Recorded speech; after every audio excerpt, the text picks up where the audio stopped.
What's going on, everybody? Welcome to another episode of The Remote Real Estate Investor. I'm Michael Album, and today I'm joined by my co-host, Emil Shore.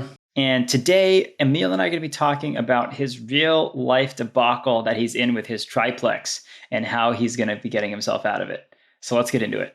All right. Well, Emil, first and foremost, and to all of our listeners and watchers, Happy New Year. We're recording this a couple days after the first. Did you have a good celebration? Happy New Year's, my friend. Yes, I had some I made some Wagyu steak at home. We fired up the hot tub at our new house. So it was very mellow, but very relaxing and awesome New Year. How about you, man? Nice. It was great. I went with my wife to a friend's house out in Stinson Beach, California, and was just right on the water, hanging out, doing some beach walking, doing some paddleboarding. So no complaints, very relaxing. Very good, my man. So today, earlier before this episode, you and I were chatting, and you've got this triplex and it's given you some headache. And I know you've talked about this particular triplex in the past, but maybe never in this capacity. So if you could bring all of our listeners up to speed, what's going on with this triplex? Oh, man. So for anyone who's probably been listening to this show for a while, they know the infamous triplex. I'm sure they're tired of hearing about it, but this was a triplex I bought. This was my first foray into small multifamily. I bought this the end of 2020, November 2020. Middle of last year, we had, as planned, some tenants move out, which was great. We wanted to do some work because it was pretty far under market rent. And so long story short, took us a couple months, got the work done. And this one unit of mine has just been sitting vacant for a very long time. I had my previous PM who wasn't very good. They came to me and they said, "All right, it's That was very diplomatic of you." Yeah, I have a new property manager as of late, so we're seeing how they're doing. But this property manager, we finished everything. The leasing agent, I thought this property could probably this unit would rent for somewhere in like the $600 neighborhood. He's like, "No, the market has gone up a ton. It's really hot in St. Louis right now. I'm going to shoot for $850. And kind of raise a red flag, but I'm like, you know what? I think this will be a good test of this leasing agent. If they're confident in it, they can make it happen. I mean, who's going to say no to $250 more rent per month, right? Like, right. I was like, okay. And this was the old PM. This is the old property manager. Correct. Okay. So started at $850, crickets. I think a month later. Yeah, go ahead. Sorry, Emil. What was the rent when you bought it? The rent on this unit was, I think, $485 or something. Okay, so you did the reno, and then your projection of $600 to $650 was already a big jump, but they're saying, okay, now maybe almost double. Right. They're saying, okay, we've seen rents go up across the country. I think they just overshot it, but I was, again, testing, right? Property manager I'd been working with for about 6 months, new leasing agent. Let's see what they can do, right? Let's see if they can. I think these are all just things to test, right? I try to trust and enable my property manager as much as possible. So I just let him run with it. So it sits there for about a month, nothing, not getting really any applications. We decided to lower it to 800. Nothing for another 2-3 weeks. We lower it to 725. Keep going. We get down to, I think, 675, 650. And it had been months and months. And it was just the same old story. The leasing agent coming back to me every week, telling me, "Oh, I'm confident we're going to get it this week," and it's just crickets every week. And so, at that point, this property with getting it rehabbed and being marketed, we were at like 5-6 months of no rent. And to me, it was just a major red flag. Like we're in a hot market. It's true, rent is going up, but they just can't execute. And so for me, it was a time to pull the trigger and find a new property manager. I like to move fast. I don't want to wait too long. I think I gave them enough chance and I just wasn't really happy with what they were doing.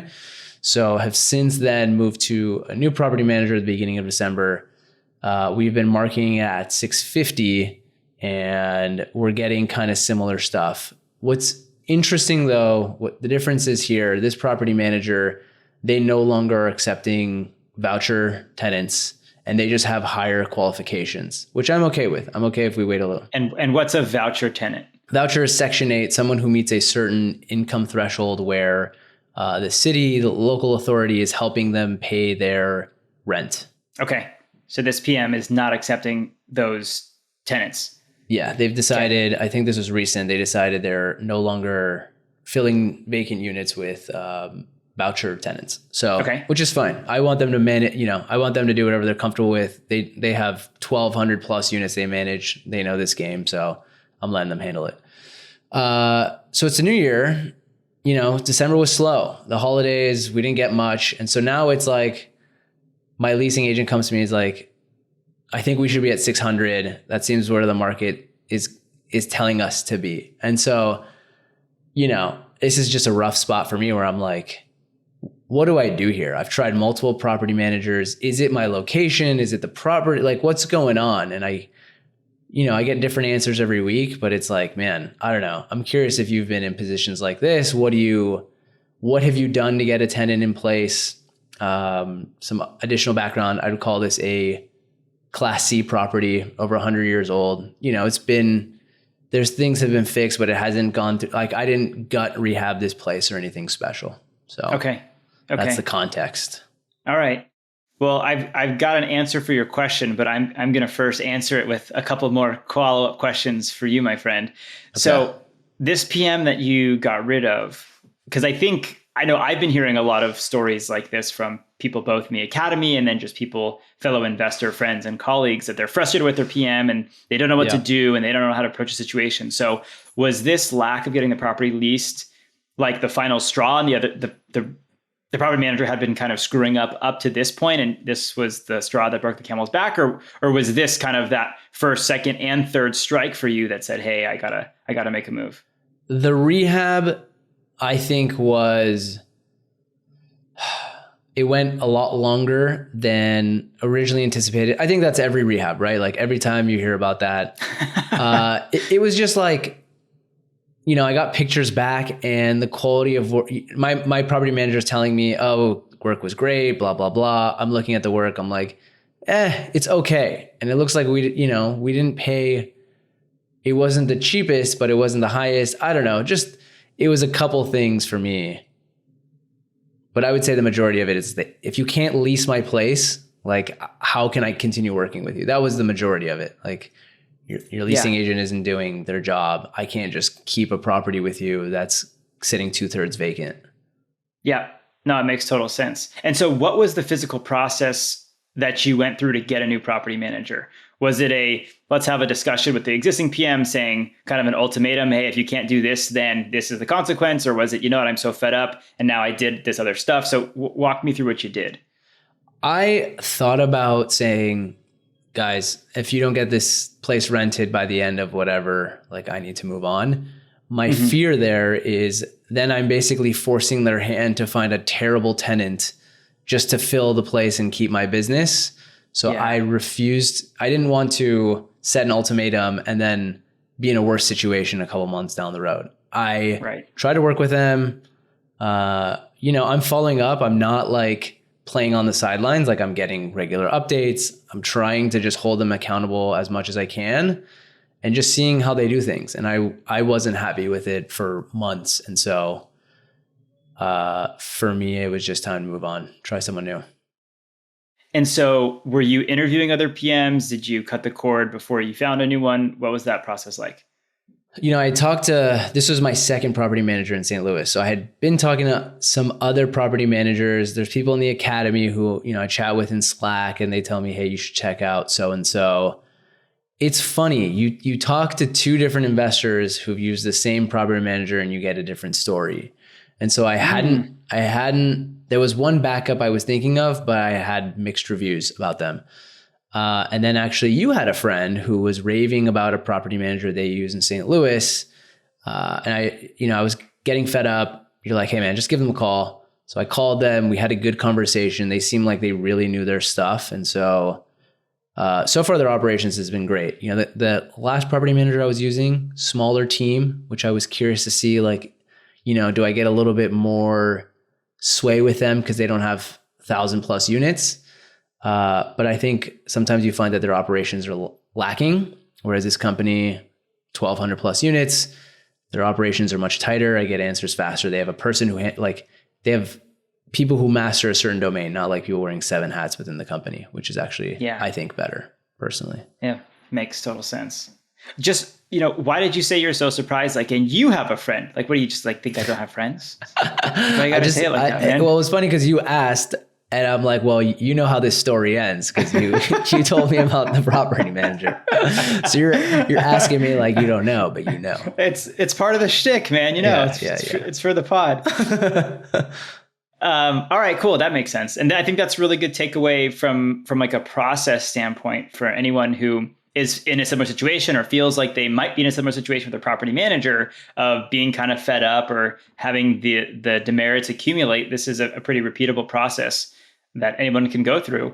And frankly, I think you should be interviewing property managers as soon as you get an inkling of yours not working out, because you don't want to wait till after the fact. You don't want to be playing catch up. You want to be proactive and have a plan B and possibly even C for if and when that day ever does come that you're like, oh, I'm done. Yeah.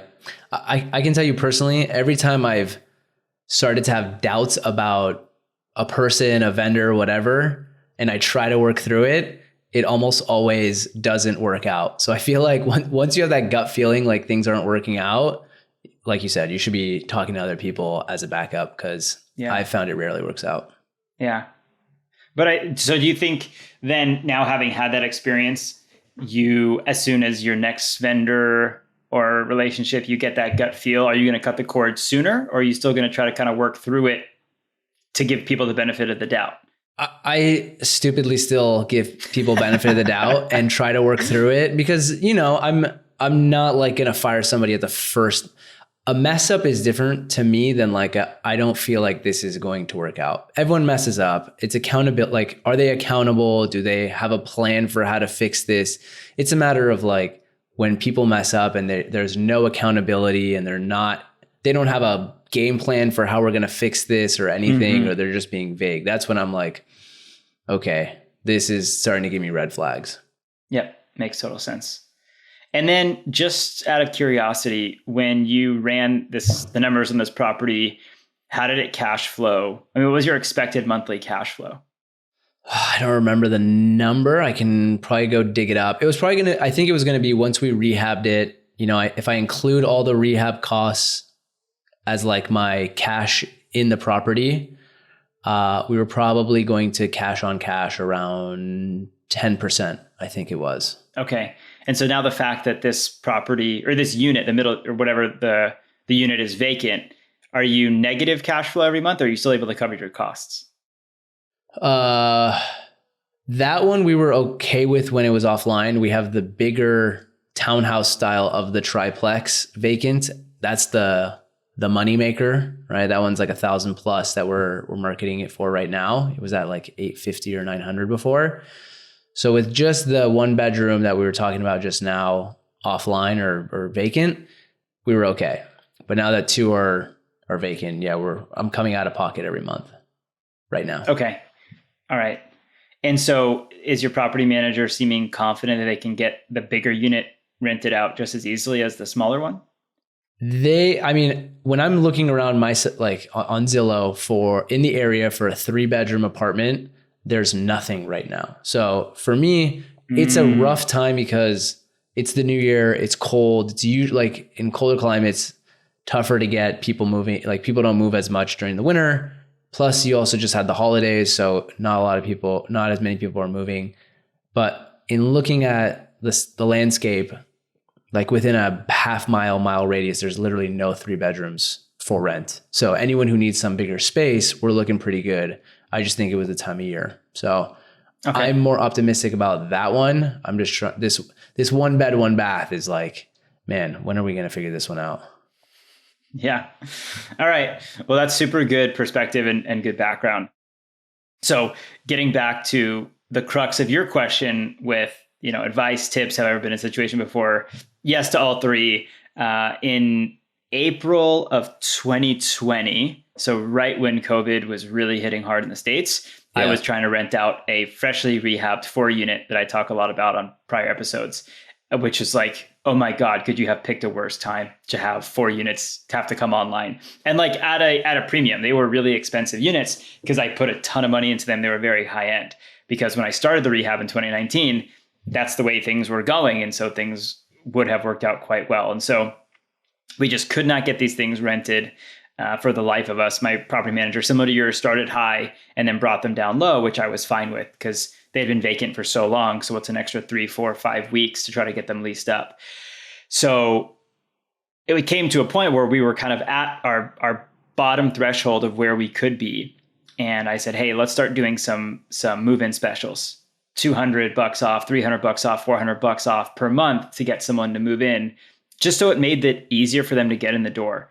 Because I think a lot of people forget, myself included, is when you physically go move into a new property, there are a lot of expenses associated with doing that. So first and foremost, there's the physical cost of moving. If you're going to rent some kind of assistance, whether that's movers or a truck, whatever, then there's a security deposit, which is usually at a minimum 1 month's rent, could be 1.5 months rent. And then you have first month's rent and sometimes last month's rent. So depending on what the lease structure looks like, I mean, so for that $600 a month unit, you're looking at a minimum of $1,200 if they move themselves. $600 in deposit, $600 for the first month's rent. And so if you could just make it a little bit easier on someone to move in, it can often go a long way towards actually getting the needle moving, so to speak. And so we did this on, I think, 3 of the 4 units. And we had people in there, I think, within a month, which was pretty awesome. And so what I did is basically I just said, okay, how much is this each unit? How much is it costing me on a daily basis in like lost opportunity cost, essentially? And so what I figured out is, look, if I can get someone in here in 2 weeks versus a month, and I'm giving them $400 off, I'm kind of picking numbers here at random, that's actually cheaper than if the thing sat vacant for an additional 2 weeks. And so I would encourage you to do the same thing, is sit down and say, okay, what can I stomach from a financial perspective? Forget the ego side, put that aside. Your ego is not your amigo. And what can you financially stomach, and say, okay, well, if I can give that to a discount in somebody just to get them in here, that can often be a really good move. Yeah. I have a question. Did you find that you guys weren't getting a lot of activity and then you did that special and you were? Because we're getting interest, we're just not getting qualified applicants. So did you guys have a traffic problem, or was there a quality problem as well that your PM was like, no, we don't want this tenant doesn't qualify before you? I think it was both. But because they handle all of the inbound leads, that's not something that I get too involved in. So I don't really remember specifically, but I think it was both a traffic and a quality issue. But try it. I mean, worst case scenario, you still don't get any qualified tenants inside 2 weeks, and you take it down and you go back to what you were doing originally. I don't think it hurts to try. Yeah, I should just email my leasing agent. Honestly, I'm going to do that right after this episode. Be like, hey, let's do a $200 off special. And we should just time bound it, right? Did you guys time bound it, like move in before the end of January or exactly. Like sign a lease? But yeah. Exactly. Yep. To encourage people to do stuff like, hey, here's a carrot to do something. Right. Cool. I'm doing that right after we hit pause on this. Yeah. Stop record. All right. Yeah. Keep me posted. I think little things to differentiate yourself too, because I mean, there might be a bunch of other 1-1s in the area for $600 a month. Right. But if you can be different, and we all like to think that we're different because of whatever we did to the property physically, we put in granite countertop, whatever. Why couldn't someone see the value here? Like, of course, it's a good deal, but we need to remove ourselves from the situation. And so often just giving a monetary incentive, like money talks. Totally. From these experiences, do you, when you go into a vacancy and when you're going to rent it out, where do you like to be? Do you go market? Do you start a little high and come down if it doesn't work out? How do you start the game? Yeah. So on these ones, we started definitely top of market because they were brand new. And so that didn't work out. So then we kept lowering and lowering and lowering. So I think that especially for some of the markets that I'm in and the price points for the rents that I'm in, the difference between market and under market like isn't a huge deal. Right. $50, maybe $100 versus what is that vacancy cost in the amount of time it takes you to get that unit leased. Right. So it tends to be nominal And so I'm happy being slightly under market just to get bodies into the property, qualified bodies into the property. But that's how I think about it. And then once someone's in there, I mean, it's much easier to keep someone and incrementally increase their rent as opposed to trying to get someone in at a much higher rent. And so that's what we did on that fourplex. Is I knew that we were well under market. And so I got 7 to 9% rent increases almost across the board on those units because the rent went up, but it was still a great deal. Right. So that's kind of how I think about it. Yeah. I'm starting to feel the same way. Like if my property manager ever wants to go above, I'm going to say no. I'd rather be at or slightly below and get someone who, man, turns are the worst. Vacancies are they crush you. Mm-hmm. So if you can be a little bit under, I mean, I get it for commercial stuff, every extra dollar you get of NOI, it changes the value of the property. I get that. But in the single family and small multifamily space where things are run on comps, right? Like I think getting rid of your having less vacancy, having someone just stay longer. I mean, I've seen it in my own portfolio, like the best performers are the ones where the tenants just don't move and you slightly increase their rent. Maybe it's even small, maybe it's nothing, maybe it's 2%, whatever it is, but like making sure you don't have vacancies is like so key. It's so key. It's so key. And I mean, to that point too, and when it comes time for renewals, like you mentioned, think about even maybe not raising the rent. If someone's a really great tenant, what's it worth it to you to keep them? Right. $25 a month, $30 a month of what you might get in an increase. I think we need to sometimes get outside the spreadsheet and just look holistically and say, okay, is this truly worth it? No, Michael, my cash on cash will only be 8% instead of 9%, and I'm not happy with that. So and my pro forma said 9%. That's right. And I want to tell people about my percentages on the spreadsheet, but let me tell you, the percentages blow up real fast when you have a 3 to 6 month vacancy. Yeah. So yeah, very, very fast. So anyway, that's what I've learned.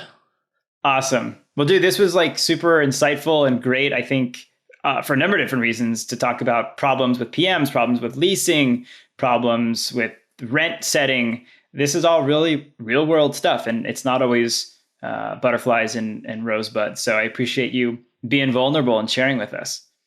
Absolutely. I mean, I like when people talk about this stuff, like the actual stuff going on instead of the real stuff. Yeah. Instead of just, it's always this, we talk about it all the time. This is part of the business. Like you have to be good at dealing with problems. It's not, just mailbox money all the time. That's not how it works. So I think if people have more realistic expectations, it's easier to, when you have those challenges, to just work through them. So. Well, already when that was our episode, a big thanks to Emil for sharing. This was great, man. Really insightful, really humanizing, Yeah. This is good. This is good. This is therapeutic. This is cathartic. It's good to talk about the crap stuff. That's right. You gotta. As always, if you like the episode, feel free to leave us a rating or review wherever it is that you listen to podcasts. We look forward to seeing you on the next one. Happy investing. Happy investing, everyone.